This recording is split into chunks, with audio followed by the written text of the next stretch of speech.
Hey yo everyone! Video game development is expensive, like crazy expensive, especially in recent years. AAA games have had budgets balloon to absolutely ridiculous prices. Because of that, these big games have to sell exceptionally well in order to break even or have any sort of profit at all. Since these games cost so much to make, studios and publishers have had to limit how many projects go into development. It's just become too much of a financial risk to make niche games, hence the slow death of AA games. It's either a big AAA experience funded by a massive company, or a fun little indie game developed by a small studio. Really doesn't feel like any in between anymore. But anyway, since these games are so expensive to make, and each game that doesn't sell a bajillion copies costs a fortune and lost revenue, publishers only seem to be putting out safe bets, such as a Call of Duty or a Madden, which sucks for fans of other franchises that have great games but are deemed too niche, like Banjo-Kazooie, F-Zero, or Infamous. Those IPs have basically been left to rot, even though they used to be some of the most popular franchises in gaming. So, that got me thinking, what current popular franchise could potentially be put on ice next? Which gaming IP is one or two failures away from being sent into purgatory by their parent company? Today, I want to look at some beloved gaming franchises that have been struggling as of late and could be in danger of going dormant for a while. Not gone forever, just maybe put on a bit of a timeout, if that makes any sense. There are a lot of beloved franchises on here, but please don't take that as me attacking these games. After all, this is all just speculation, so don't take it too seriously. I'm just trying to have a bit of fun and get the old brain juices flowing. As always, if you enjoy the video, don't forget to leave a like and subscribe. Alright, let's get it. Alrighty, at number 10, I want to talk about Assassin's Creed. Man, talk about a fall from grace. Assassin's Creed used to be one of the pinnacles of gaming. Immersive world building, smooth gameplay, incredible storytelling, it had it all. Unfortunately, the franchise has felt like it's regressed since the golden age of Ezio. I personally loved Assassin's Creed 3 and Black Flag was incredible, but Unity was a janky mess and the newer games, despite their sales numbers, haven't connected as much with the OG Assassin's Creed fans. Don't get me wrong, the recent Assassin's Creed games have their charm, but they don't really feel like an AC game, if that makes any sense. The RPG elements and bloated open worlds dilute the concise narratives that we used to get with an Assassin's Creed game. Fans, including myself, were hoping that Mirage would be a return to form for the series, but it didn't quite hit all the checkmarks fans were looking for. Now, Assassin's Creed Shadows is finally bringing fans to Japan, something that they have been begging for years. To me, this feels like a Hail Mary. Ubisoft desperately needs a win. They need to reassure Assassin's Creed fans that the franchise is still in good hands and can recreate some of that magic from a decade ago. Now, I'm not saying that if Shadows fails, this franchise is doomed, but I do think that it will be a cause for alarm. With all of Ubisoft's recent failures, it really feels like they want to get Assassin's Creed Shadows right. The game has been delayed multiple times now in order to polish it up, so I'm hoping when it launches, it's in as good a state as it can possibly be. If it doesn't, I'm not sure what happens next for Ubisoft. More layoffs and studio closures? Will they sell out? Auction off some of their IPs? They got a bunch of other games currently in development, but if there's one thing the video game industry has made clear these past few years, it's that no studio or project is ever completely safe. Good luck, Shadows. You got a lot riding on ya. At number 9, I got Battlefield. Man, this one hurts. I absolutely adore the Battlefield series. The variety of vehicles, the massive multiplayer maps, the chaotic destruction. Battlefield to me was one of the few games that I felt could truly rival Call of Duty. It was similar enough to intrigue COD fans, but different enough where it really stood out as its own unique experience. Sadly, the last few Battlefield games have been received with pretty mixed reviews. Battlefield 2042 was supposed to be the game that brought the franchise back to basics. Instead, it was an empty reminder of what the Battlefield series has become. Let's start with the launch. DICE games have a history of launching with some bugs and server issues, but Battlefield 2042 was especially rough. No single player, only a handful of multiplayer maps at launch, performance issues, a switch from classes to operators, a lack of loadout customization, and a metric truckload of other problems. The maps were massive, sure, and the new 64 versus 64 game modes looked to make the most of it, but the design of the maps wasn't the best, which resulted in them feeling empty and traversal a pain in the butt. Battlefield 2042 was also selling at the full standard price of $60, but despite that, it was crammed full of microtransactions and battle passes. It really felt like a modern EA game trying to disguise itself as a classic Battlefield game. DICE, to their credit, listened to community feedback and made numerous updates with each new season, such as reimagining maps to make them flow better, but ultimately, it felt like too little, too late. I really hope that this next Battlefield is a home run. I love this franchise and don't want it to die because EA once again became too involved with their greediness. Next up, at number 8, I got Saints Row. Sadly, this franchise might already be dead. The Saints Row franchise started out as a GTA-like action-adventure game, featuring a custom character who is found in the middle of a bunch of gang wars in the city of Stillwater, Michigan. You get into gunfights, steal cars, and rise to the top of the city's criminal empire.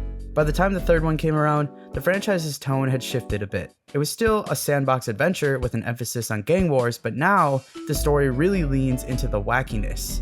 Saints Row the Third is a bit satirical in its storytelling, featuring the Saints gang as local celebrities with their own merch and fan base. The action is great, the humor is probably at its best, and the soundtrack was delightful.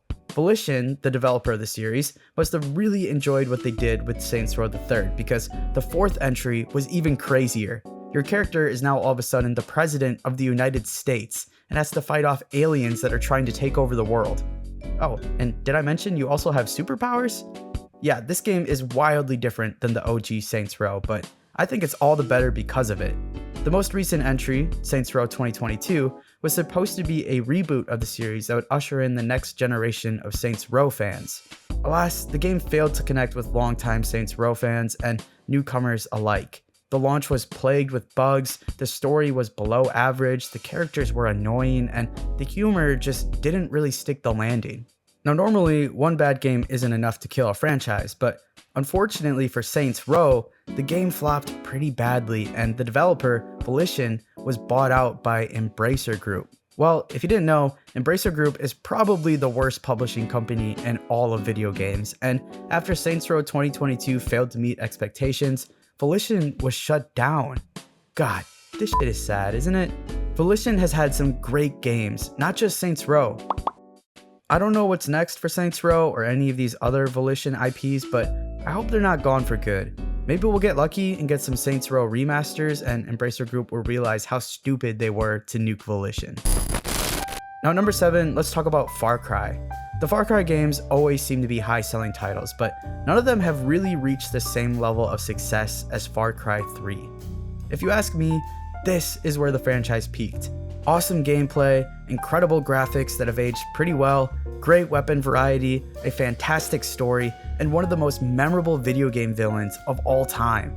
Did I ever tell you the definition of insanity? It feels as if every Far Cry since 3 has been trying to recapture that magic in a bottle. While the newer games aren't terrible, they're beginning to feel stale. It's more or less the same game with every new entry. A big, bloated map with a psycho villain and a story that's always just a little bit underwhelming. I enjoy the gunplay and the open worlds are always beautiful, but it doesn't really feel like any of the new games had the same amount of impact as Far Cry 3 did. Now, unlike some of the other games on this list, I don't think Far Cry is necessarily in danger of dying. All of the newer games still sell really, really well. I just think that if it stays on this current trajectory where they just kind of regurgitate aspects from the previous games without truly innovating in a meaningful way, then fans might get tired of it. I mean, we're all aware of the current state of the industry, right? It doesn't take much for a publisher to pull the plug on an IP. Like I said, I think we're a few games, plus probably a Far Cry 3 remake away from Far Cry dying, but I'm definitely not ruling out the possibility. Hopefully, they can sprinkle in some new twists and turns to recapture some of that old Far Cry magic we all loved in the past. Down to number 6, I got Metal Gear. This is a bit of a weird one. These games are incredibly beloved, and the hype around Delta Snake Eater is legit, but there are some serious questions about this franchise and its current state. Ever since Kojima left Konami, the Metal Gear franchise has sort of been in limbo. There's only been one new game in the series, Metal Gear Survive, and it wasn't exactly a hit with fans. Other than that, we've only had re-releases and remakes. I think there's a lot riding on the Metal Gear Solid 3 remake coming later this year. If it works, then I think Konami will try and use that team to develop a brand new entry. If it doesn't work, then I think there's a real possibility this franchise goes on a hiatus. I don't mean to over-exaggerate here, but I think Delta Snake Eater will be a true litmus test to determine if the magic behind the Metal Gear series was solely because of Kojima, or if it's something that Konami might be able to replicate. Even then, remaking a game is far different than creating an entirely new entry, but I believe that if they can nail Snake Eater, then they just might be able to make something new work. Regardless, I really hope Delta Snake Eater will meet expectations for both fans and Konami. This franchise is too important to the history of video games to be left behind. Speaking of important video game franchises, let's talk about Tomb Raider. Just like Saints Row, the rights to the Tomb Raider franchise were gobbled up by Embracer Group a few years ago, so its future is anything but certain. Lara Croft, one of the most iconic video game characters of all time, and to many 90s adolescents their first experience of video game boobage, hasn't seen a new entry in 7 years. The last main game in the franchise was 2018 Shadow of the Tomb Raider, which was actually pretty freaking great. Maybe a bit darker than previous entries, but received well by fans nonetheless. Unfortunately, the series has been quiet since then, besides a couple of remasters from the past few years. On the bright side, Crystal Dynamics announced in 2022 that they were working on a new Tomb Raider game with the project named Tomb Raider Next. We don't really know too much else about it, other than it being developed in Unreal Engine 5 and being backed by Amazon. There are some indicators that we might get a look at it at some point in 2025, but with how long AAA game development takes these days, who knows? I want to believe that this franchise will be safe from any sort of prolonged breaks, regardless of how the next game is received, especially since Amazon is working on their own Tomb Raider TV series, but with Embracer Group at the helm, you just don't know. Down to number 4, I got Borderlands. Now this one, I feel pretty good about. We just got an official release date for Borderlands 4 with the most recent PlayStation State of Play, and I gotta say, it looks pretty good so far. I'm not the biggest Borderlands guy, but the action in the trailer looks solid, the combat appeared fluid and chaotic, and the cel-shaded graphics always look incredible. After Borderlands 3 was met with so-so reception, Gearbox had to do something to win back their passionate fanbase. And what better way to do that than releasing a terrible movie adaptation that spits in the face of Borderlands fans? For real though, Tiny Tina was fun, but not exactly your traditional Borderlands game. With 4, it looks like they're bringing back the zaniness of the original games, while hopefully continuing to build out the world of Pandora with new characters, locations, and, of course, weapons. So yeah, I got high hopes for Borderlands 4. The thing is, unlike the other games in this video, even if Borderlands 4 doesn't do super well, I think the franchise will be okay.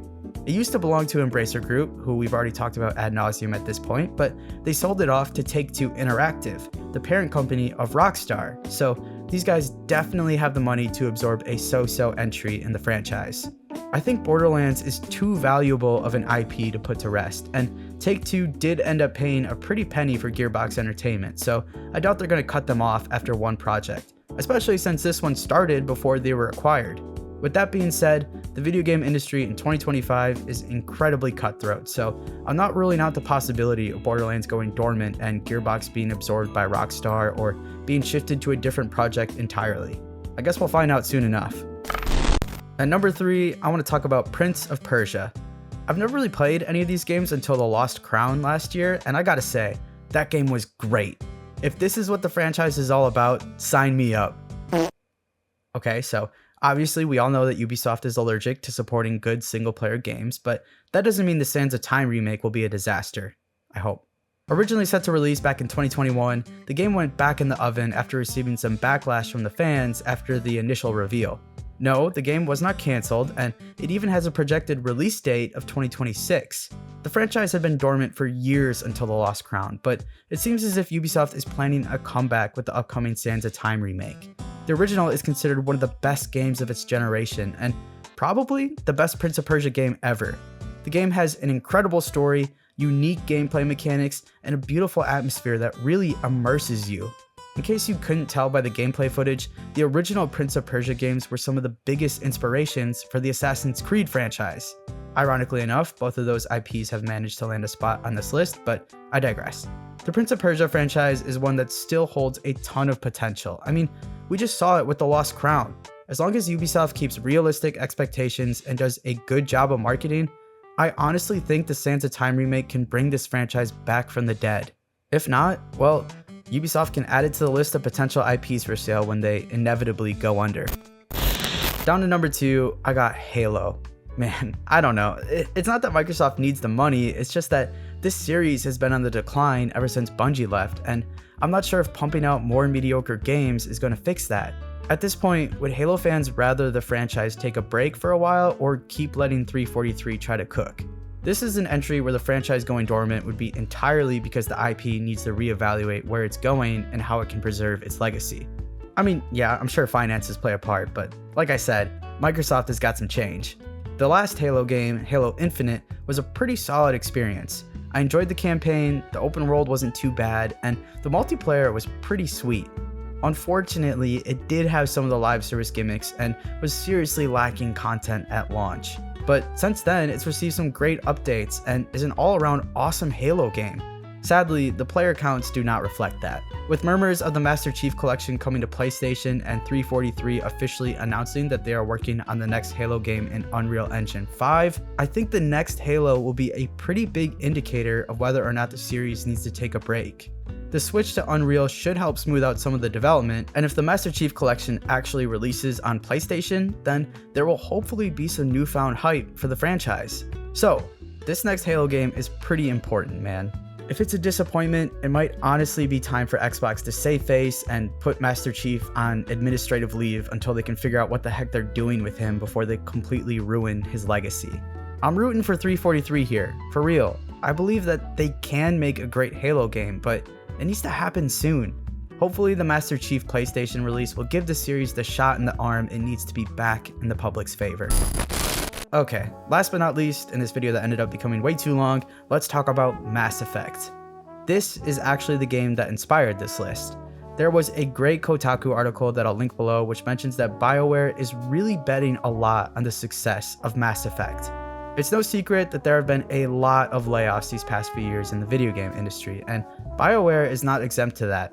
After Dragon Age: The Veilguard was met with lower than expected sales, BioWare has dealt with some unfortunate layoffs and studio restructuring. That being said, for the first time in years, the studio is focused solely on one game and one game only, Mass Effect 5. There's a lot riding on this. Andromeda was controversial, to say the least, and Veilguard wasn't exactly a universal hit. EA is definitely monitoring BioWare closely on this to try and figure out what they'll do if Mass Effect 5 is a flop. What happens next for them? Do they try again with another Mass Effect? Do they go back to Dragon Age? I doubt it. Do they move the devs to an entirely different project? Or maybe even close this studio completely? It's almost unfathomable to imagine a studio as legendary as BioWare being shut down, but in this day and age, it's entirely possible. As for Mass Effect, I don't think we'll be getting another one for a long time if Mass Effect 5 doesn't work out, especially if BioWare is disbanded. Only time will tell how this all plays out, but God, am I ever rooting for the devs over there. Anyway, that's my list. Kind of a downer of a video this week, I know, but hopefully I'll be back next week with something a bit more positive. In the meantime, I'd love to know what you guys think. What video game franchises out there do you think are in danger of going on a hiatus? What franchises do you think actually need to take a break? Of all the games mentioned in this video, which one do you hope succeeds the most? I'd love to hear all of your thoughts down below in the comments.